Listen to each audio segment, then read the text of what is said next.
Hello again, and welcome back to my series on Python for DH, the Digital Humanities or Digital History, if you're like me and a historian. In this video, we're going to start moving away from individual pieces of data and start looking at two different things. We're going to start looking at data structure, which is essentially the way in which you organize your data. This can be done within Python and outside of Python. In this video, we're going to be looking at specifically how it's done within Python. And we're going to be doing this over the course of the next 3 videos. First with tuples in this video, and then with lists in the next one and dictionaries in the one after that. We're also going to be looking at not just data structure, but specifically how to make data in Python relational. Meaning, how do we take two pieces of data that are disparate and bring them together in some capacity that makes them relative to one another? So this can be a person's name and a person's death date, as we're going to get to later in this video. It doesn't matter.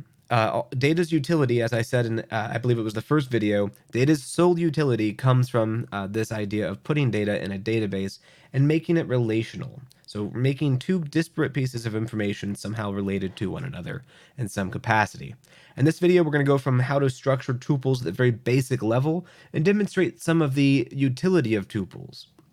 Now, in case you've already forgotten what a tuple is, it's important to think of the tuple as simply a list. But it's a list that functions as a single object in Python. Now remember, Python is an object-oriented language. And remember, we structure our tuples by creating a variable and making it equal to a tuple in and of itself. And the tuple is designated with parentheses, an open and a closed parentheses, with some objects delineated within, separated by commas. Now, the difference between a tuple and a list, which we're going to get to in the next video, is that lists are mutable. This means that once a list is created in memory, we can go back and we can change how it's stored in memory, we can alter it. With tuples, you cannot do this.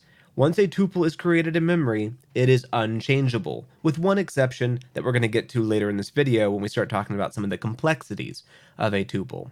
For now, however, I want to simply speak about the basics. So we create the tuple, as we can see up here, by simply creating an object or a variable and setting it equal to something within parentheses.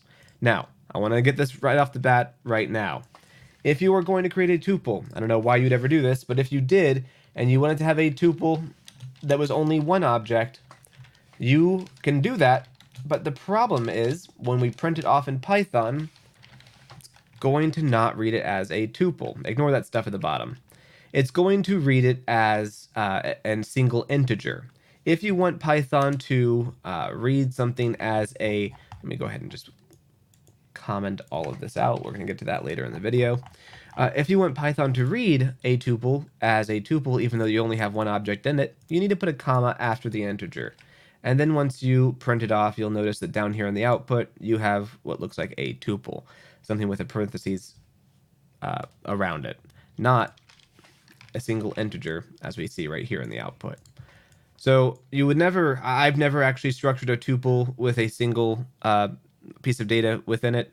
If, however, you find yourself needing to do that for reasons I can't think of at the moment, that's how you would do it. So let's go back up here and uncomment this out. This is a very basic tuple that we see right here. It is a series of 3 integers, 1, 2, and 3. And if we go through, we can print this off, printing these, which come out down here in the output as simply a tuple of 1, 2, and 3. That's the tuple at its very basic level. You do not have to have just integers, though. You can have strings, and you can have, if you remember this word here, something, a number with a decimal point, which is a float. And if you print it off, you see that once again, you see the same output, except that you see a string, an integer, and a float. You can use all 3 of these within a tuple and have no problems whatsoever. Tuples can also, I'm going to comment this out, can also exist as a grouping of other tuples. So we have this object right here, which is called this. And if you notice, I have the typical tuple structure of open parentheses and a closed parentheses. And within that, I have other open and closed parentheses, all of which are delimited by a comma. So I have 1 and 2 and 1, and I have 3 and 4 in another, and then 5 and 6, and then 6 and 8. This is great if you're trying to graph out points on a map.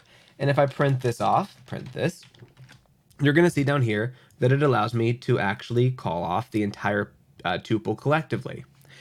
What if, however, I wanted to just simply call off one of these tuples, one item within this tuple? Well, the way in which I would do that, if I wanted to call the first item in the tuple, so I want to call 1 and 2, I'm going to simply say this and number 0. Remember, lists and tuples in Python and structure, 0 is equal to 1 from our point of view. So 0 is going to return to us the first item in the list. And notice down here in the output that it's returned 1, 2. The same thing can be done, let's go back to our original example, if we wanted to call simply this first part of the tuple. Print off that, and it returns me the string of 1. The same thing can be done for the second item in the tuple, which is 2 up here. However, what if I didn't just want to get the first item? What if I wanted to get this first item within here? This is where tuples kind of present us a little bit of a problem. It might not be intuitively clear how to call this specific digit within this tuple within this overall tuple. But have no fear, Python has a solution for us. What you're going to need to do to call that, and I'm going to get to this in a later video when I speak about for loops, but it is possible to call a specific item within a specific tuple within a specific tuple. Let's look at this first example though. What I'm going to do here is I'm going to create a simple for loop. And what I'm going to say is that for every item within this, so this list up here, I want to print off that item. And what this is going to do is it's going to iterate through all of the items in this list. So 1, 2, 3, 4, 5, 6, 7, 8. And it's going to print off each of these tuples. Let me see down here in the output, it has done just that. So that's how you can iterate across each of the items in a tuple. What, however, if you wanted to still print off just this single one right here? Well, to do that, you would simply have to create a second for loop, and what you're going to say is for I an item. So as it's iterating across each of these, remember item 0 is 1, 2, item 3 is 3, 4, etc. Within each of these, it's going to enter into a second for loop.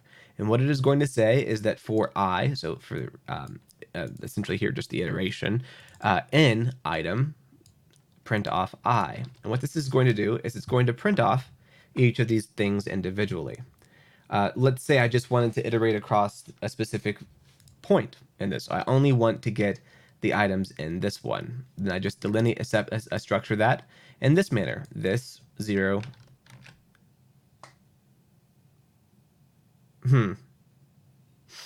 For some reason, it's giving me an error, and I can't figure that out off the top of my head right now. But it is actually possible to iterate across all of these without any issue whatsoever. And object is not iterable.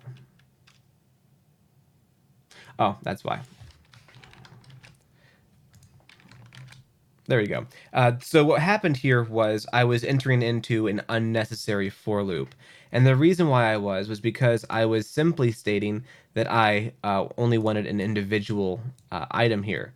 So instead of it looking for a series of items, it's only going across this entire list, it's only going to address the first instance of that, which is a single tuple, and it's going to iterate across those things within a tuple. So this part was actually unnecessary. If, however, I wanted to do it across 2, and again, I didn't test this, but I'm pretty sure this is correct, now it shouldn't be a problem at all. There you go. You see it in the output. And the reason why it's not a problem now is because this first for loop has multiple items, not just a single one that it's looking at.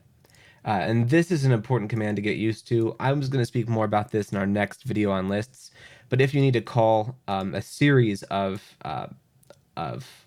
pieces of a tuple or a list, you're going to do this in the exact same manner. You're going to tell it where to start and where to stop. So what it's going to do is it's going to grab the instance of 0 and the instance of 1, and it's going to iterate across both of those. You can do this for as many items in your list that you want, but you cannot exceed the number. Let's do 7. There's not 7 up here. And you see that it's going to just simply end at the last instance right here. So that's something important to learn off the bat right now.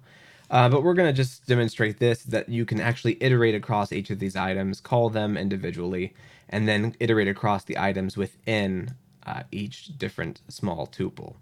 So that's kind of how to go through and look at tuples and look at different variables within each tuple and look at different variables within the variables within the tuples, if that makes sense. But what I want to do now is kind of move into more of the utility of tuples. So those are kind of, they're good examples, but they're basic and they're not things that you would encounter with any frequency. This, however, is something that you might encounter with some frequency. You're probably not a Carolingianist if you're listening to this, but you are going to have data that somehow needs to be set up relational through individuals. So in this case, I have here the first three Carolingian emperors, who are going to be emperors from about 800 all the way up to 855. There's more that come after that, but this is just the first three. Charlemagne is the father of Louis the Pious and the grandson of Lothar. So what I have here is a tuple, and the main tuple is emperors. And notice that I've created emperors with this open parentheses. I then have subtuples within the main tuple, and these pieces of information are the person's name, the person's estimated birth year, the year in which they are coronated, that is, the year in which they become emperor, and the year in which they die. And I've got these set up, and it's important here when we're thinking about data structure to be consistent. The machine is only going to do what you tell it to do. If you are inconsistent in how you organize and structure your data, the machine's not going to know that. It's going to presume that you've done everything correctly, and then it's going to iterate through things the right way. If you make a mistake, don't get mad at the machine. But I want to speak a little bit about something real fast before I move on. Notice how I have indented this here. This is entirely unnecessary when it comes to actually for Python reading the data. It is, however, nice for a human eye, because otherwise, if I did not do this, you would simply see a long string of different tuples. By separating it out like this, I have actually made it somewhat more easier for the human eye to actually read. And you'll find that this is a very Pythonic way of storing data within a Python script. Or if you're working with long bits of single line code, to indent it so that the viewer who's looking at the code can more easily see what's happening. Now, in the future videos, I'm going to show you how to import data into Python so that you don't actually have to store lists, tuples, or dictionaries in the actual script itself. When you're working with large data like I do, and I suspect if you're listening to this video, you're going to be working with more than just simply 3 individuals, it can be quite cumbersome to actually store everything in a single Python script. For this reason, we often store it in things like text files or CSVs, comma-separated values, or Excel spreadsheets that can all then be called and read by Python, so that your script just contains code and not actual data. That's for a later video, though. For now, we're storing the data in this actual script. So here are some fun things that you can actually do with this. So, much like before, I can print off emperors. Let's do that. And what you're going to get is you're going to get, as you would expect, the main tuple kind of produced down here. You can call an individual emperor, and you're going to get Charlemagne. You're going to get these digits as well. However, there's a problem if you're creating your data structure with tuples in this manner. It's not exactly clear what these numbers refer to. It's clear that the first object here, or the first attribute here in the tuple, the value, is a name. We know that because we just look at it and we can kind of tell. However, 742, 800, and 814 are not intuitively known. You might guess that that's the birth year, and you might guess that that's the death year. You might guess that that's 800, that 800 is the coronation year. You might, but you also might not. There's nothing here that explicitly tells you that that's what these pieces of data are referencing. When we, however, one way we can actually correct this, though, is by, again, creating a simple for loop. And I'm going to speak about this one I equals 0 in a second. And what we're going to do is, much like up here with this simple example, we're going to iterate across each of these items in this list. So we're going to just simply say for an emperor and emperors, and you can change this to anything. It doesn't matter. It's going to essentially say for each item in this tuple. So the first item being Charlemagne, second item being Louis the Pious and all this information, third item being Lothar and all that information. For each of those, it's going to pull it down and store it in memory. And what it's going to do is we're going to say that name, birth, coronation, and death are equal to Emperor's I. And what we're doing here is we are saying that that we're going to iterate across each of these, and I is going to be equal to 0 in the first iteration. And I'm going to speak more about that in just a second. The reason why we're doing that is because if we actually try to say emperor here instead of I, it would try to iterate across, or it would try to call instead of a number this whole thing here. So in this for loop, I've structured it where the number is going to be held outside, and then that number is going to be updated within the loop. Again, this is going to be a lot more clear in a future video when I speak about for loops in the coming weeks, lecture number 9, as you can see over here. For right now, however, just focus on this single bit of code right here. What I am doing is I'm creating a series of objects that are going to be made relational to each corresponding position in the tuple. So the first position, or 0, you need to start thinking about that now. The 0 position is going to be Charlemagne. The birth position is going to be 742. Coronation is going to be 800. And death is going to be 814. Why is this useful? This is useful because now I can print off a specific value. So down here, we see it simply just print off Charlemagne over and over again because I haven't added this. If I were to add that into it, now it's going to print off across each of them. So I get all the different names within this tuple. But that's not always what you want to do. Sometimes you want to actually get more than just a person's name. You want to actually get all the different aspects of that person. So you can just simply print off the emperor. And what it's going to do is it's going to print off each of the corresponding tuples, just as we did up here in this loop. But let's say you wanted to actually produce something that looked more like polished prose. So what we are going to do here in this example is we are going to use this special feature. And if you remember from my lecture on strings, you might remember it. It is the F command, which is going to allow us to create a long string that actually takes all of this information and makes it in polished English prose. And produces it in polished English prose. And what we're going to say is if I is equal to 0, so this first iteration, then I want to print off F command, the name died at the age of, we're going to do death minus birth, which gives us a person's age, roughly, and the year, and we're going to say the year of the death. And that's going to print off something quite nice. Let's go ahead and just do this.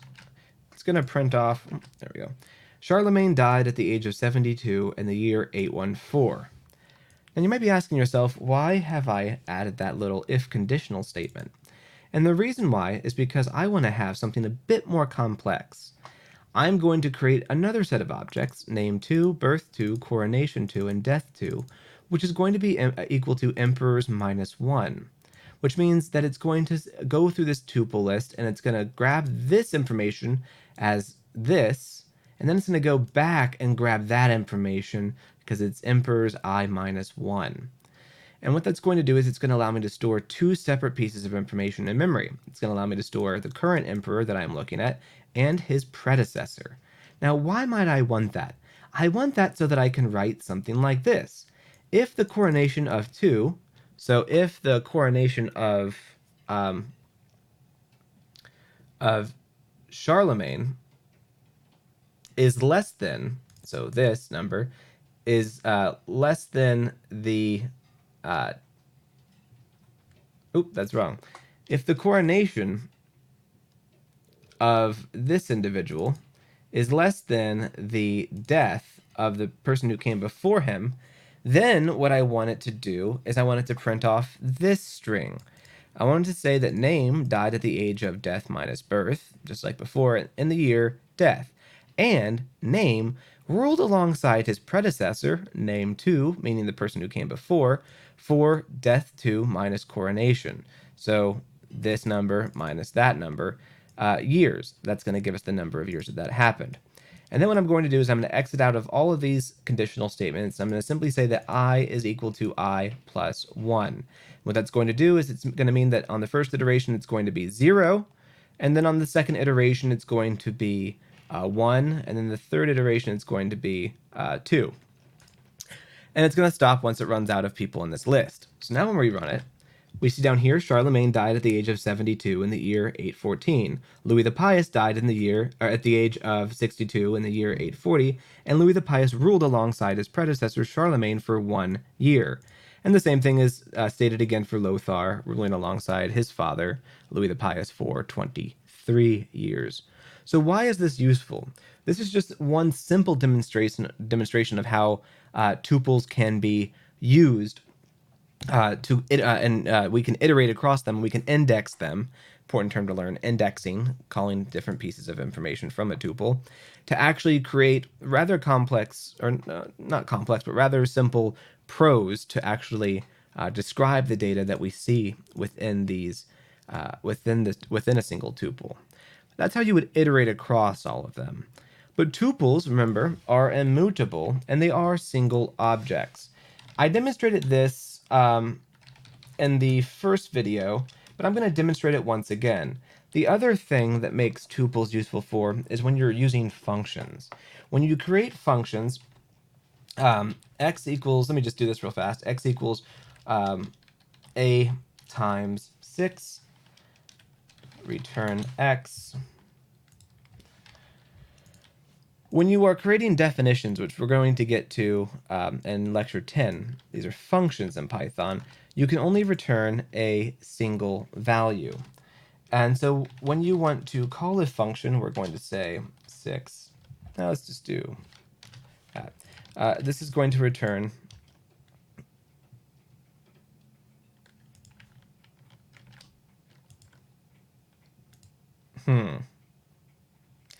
Well, I demonstrated this in the previous video. A function can only return a single value, which means that when you're going through and creating functions, you can only return a single variable, single object. And that's problematic sometimes. Sometimes you need to return multiple objects. And if you remember from the the first video, when I actually ran something like this, you were able to get the return. Oh, this is why. So print, I wasn't printing it off. You can only return a single value, and it's going to return 12 because it's going to send 6 into this function, and it's going to replace a with 6 and return that. If, however, we wanted to also get a sense for how much something is squared, we can do this, and we can return 2 values, and it's going to return a single object, which is a tuple. And why this is useful is going to be more clear in later videos when we start working with functions and start working with some more complex Pythonic syntax. But this is one of the greatest values of tuples in Python, is the fact that you can retrieve multiple variables from a function when you call one. So that's just kind of a very quick and kind of simple and somewhat complex introduction to tuples and why they're actually useful. And as we get into more complex ways in which we structure and work with our data, you're going to see tuples being used across all Python scripts that we work with throughout the rest of the series and in some of our more dedicated videos on specific uses of Python and more complex projects. For right now, though, this should do it and give you at least a basis for how to work with tuples, how to create tuples, how to index tuples, how to call specific parts of an index, and how to iterate across a tuple. And we're going to be doing this a lot more, these iterations and these for loops, in just a few more lectures, lecture number 9. So that's all for now. Thank you for listening.